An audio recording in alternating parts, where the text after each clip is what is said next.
Chapter 5. A Puppy Rescue. "Help! Help!" Sue cried out as she clung to the running pony. Ricky was closest to the gate through which the pony had escaped. He grabbed a long piece of rope that was lying across one of the corral poles and gave chase. As he ran, the boy made a loop in the rope. When the pony turned into a field and started back, Ricky swung the lariat around and around over his head. Then he threw it. "Hold tight!" he yelled to Sue. The little girl dug her fingers in as the lariat landed squarely over the pony's head. Ricky pulled hard, and the animal stopped. Then the frisky pony turned around and came back toward the boy. By this time, the rest of the Hollisters had caught up to them. "Oh, you saved Sue's life," Mrs. Hollister said as she hugged first her son, then her daughter. "That was quick thinking, Ricky," his father praised him. Ricky proudly led the pony back to the corral, where he removed the lariat from its neck. The pony's owner also thanked the boy and apologized for the animal's actions. "I'm so glad the little girl's all right," he said. "Here's another pony that's too old to try any tricks. You can have all the rides you want on him." Ricky mounted the pony and rode him around the track several times. Then each of the other children took a turn. "I think we'd better eat now," Mr. Hollister said, glancing at his wristwatch. He led the way to the attractive luncheonette, with stools arranged in a line, in front of a sparkling clean counter. After everybody had eaten hamburgers and drunk 2 glasses of milk, Pam asked for some food for Zip. She hurried to the car with it and let Zip exercise for a while. Then she fed him, and the Hollisters set off again toward Seagull Beach. Toward evening, Mr. Hollister stopped again, this time in front of a quaint guest house. "I hope we can find rooms here," he said. From the rear came a howling sound. At once the children went to investigate. "A puppy!" Holly cried, "and he's stuck!" A wire-haired terrier was caught under the fence of his play yard as he tried to scratch his way to freedom. "I'll rescue you," Holly said kindly. She bent down and eased the puppy out. While she held the frightened little dog in her arms, Pete filled in the hole, which the puppy had made, with loose dirt and stomped it down. At this moment, Mr. and Mrs. Hollister appeared with a plump, smiling woman. They rushed over to see what had happened. "Oh, thank you for saving Topsy," the woman said after hearing the story. "She might have hurt herself. I'll put her in the cellar." "Oh, please let us play with her," Holly begged. "All right." Mr. Hollister introduced the woman as Mrs. Wirth, the aunt of a friend of his. "I'm so sorry you didn't make a reservation, Mr. Hollister," Mrs. Wirth said. "I have only 2 small rooms left, and I guess you need more than that." "Yes, we do," Mrs. Hollister sighed. "Can you tell us where we might find rooms?" Mrs. Wirth said there was not another guest house for miles. But why didn't they have supper with her before setting out again? They accepted and sat down on the porch to wait. Topsy had the time of her life, frisking about with the children until they were called to supper. When they had finished eating, Mrs. Hollister said, rising, "I hope we'll find a place to sleep before it gets too dark." Mrs. Wirth twisted her hands nervously. "I dislike turning anyone away, especially such nice people as you are, and your children help Topsy, too. I have a plan," she said. "If you let 2 of your girls sleep in a spare bed in my room, there will be places for all of you." "I'd like to sleep in your room," Holly spoke up. "I would too," said Pam. "That's very satisfactory," Mrs. Hollister smiled in relief. "And how about Sue?" "If she won't mind a crib, I'll get one from the attic." "I don't want to be a baby again," Sue objected. "You won't mind this crib," Mrs. Wirth laughed, and asked Pete and Ricky to help her bring it downstairs. Sue trotted after them. When she saw the bed, she fell in love with it. It looked just like a big 4-poster with a canopy top, only it had side rails on it. "I wish I could keep it," the little girl said, when the crib was placed in her parents' room. The little girl wanted to go to bed at once.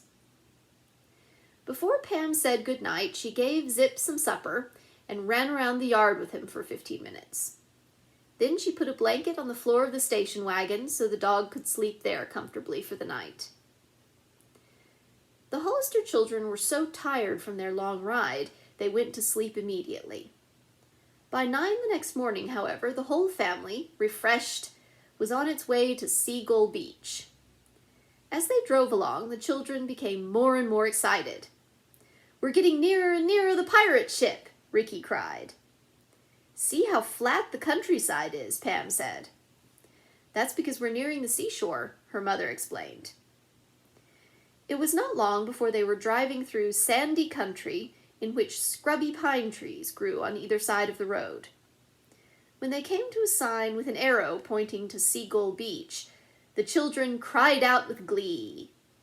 "It won't be long now," Holly said, bouncing in her seat.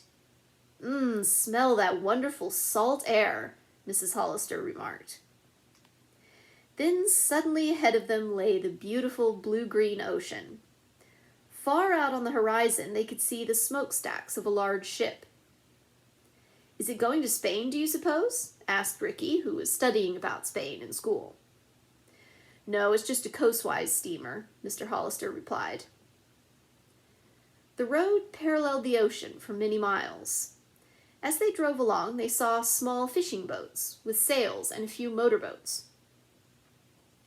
There were several airplanes, too, which skimmed low over the water.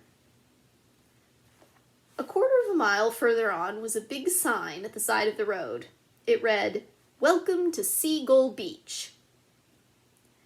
Mr. Hollister stopped the car and pulled a piece of paper out of his pocket.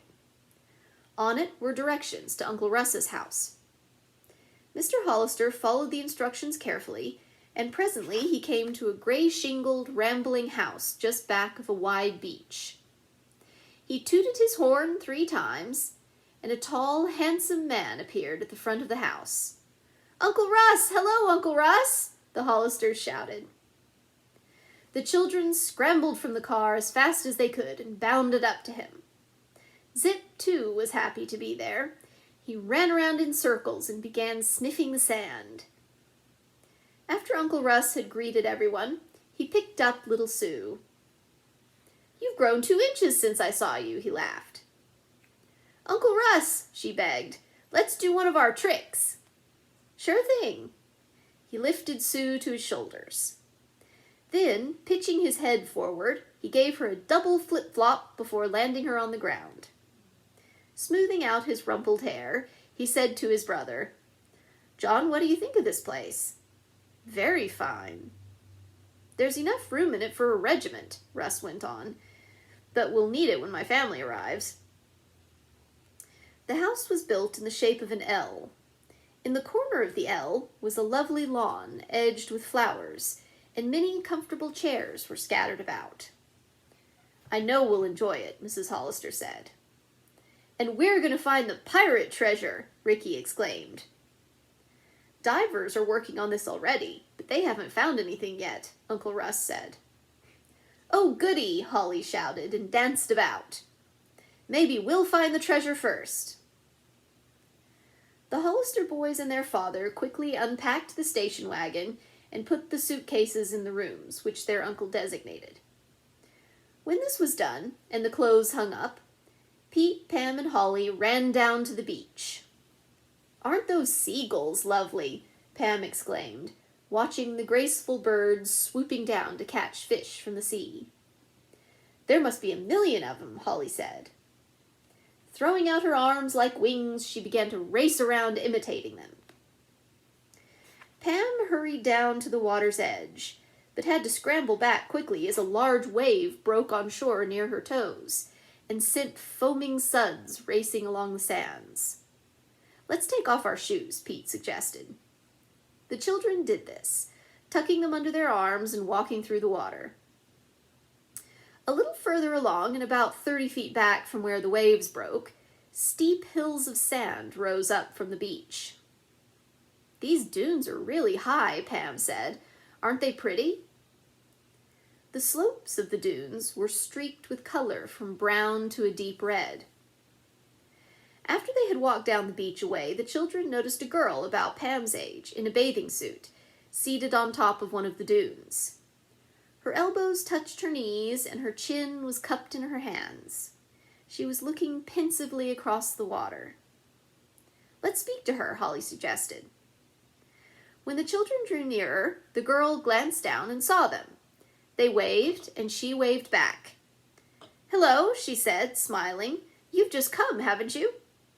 "Yes," said Holly, "but how did you know?" "You haven't any tan," the girl giggled. "Are you brothers and sisters?" Pam introduced herself, Holly, and Pete. Then the girl said, "My name is Rachel Snow. I'm spending the summer with my grandmother." Pam noticed immediately what a pretty girl Rachel was. She had auburn hair, wide brown eyes, and a dimple in her right cheek when she smiled. Rachel slid down the dune to where they were standing.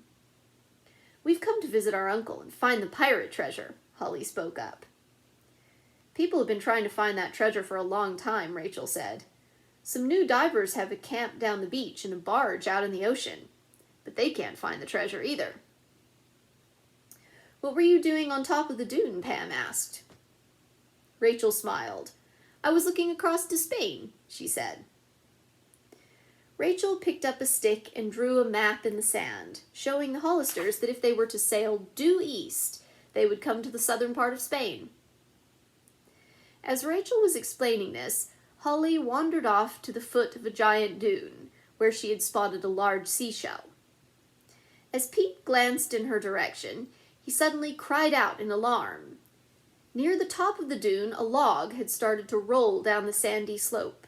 It kicked up puffs of sand as it tumbled straight toward Holly, who did not see it.